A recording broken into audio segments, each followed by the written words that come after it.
Kriminolog Universitas Negeri Makassar Profesor Heri Tahir meminta penegak hukum serius menangani isu penculikan anak. Ia menyebut kasus tersebut bukan hal yang baru dan semua pihak perlu waspada. Pencuri anak-anak di Malaka.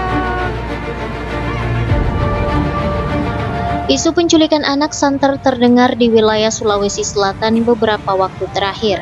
Video yang memperlihatkan kasus serupa juga ramai beredar di media sosial. Kriminolog Universitas Negeri Makassar Profesor Heri Tahir mengatakan, kasus penculikan anak bukan hal yang baru terjadi. Menurutnya, isu yang ramai beredar tersebut perlu ditangani serius oleh aparat penegak hukum. Profesor Heri menyebut hal lain yang juga perlu mendapat perhatian adalah isu yang bisa merugikan orang lain akibat main hakim sendiri. Namun Profesor Heri menganggap itu sebagai sebuah refleksi ketidakpuasan masyarakat terhadap kinerja aparat penegak hukum.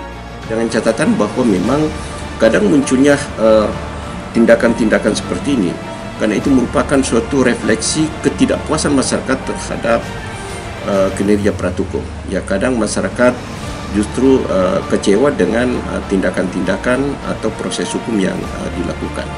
Apakah misalnya di tingkat penyidikan, penuntutan maupun putusan hakim. Nah, inilah sebenarnya memicu mengapa masyarakat terlalu mudah untuk terprovokasi untuk melakukan tindakan seperti itu, untuk menunjukkan refleksi ketidakpuasan terhadap proses hukum yang ada. Jangan sampai kemarahan moral masyarakat itu justru menimbulkan masalah baru. Ya, jadi misalnya jangan sampai terjadi Eigenrechting atau main hakim sendiri. Profesor Heri menambahkan, kasus penculikan anak perlu mendapat perhatian bersama. Tak hanya tugas aparat penegak hukum, pemerintah, masyarakat umum, dan orang tua diminta untuk berperan aktif mencegat aksi-aksi terjadinya tindak kejahatan serupa.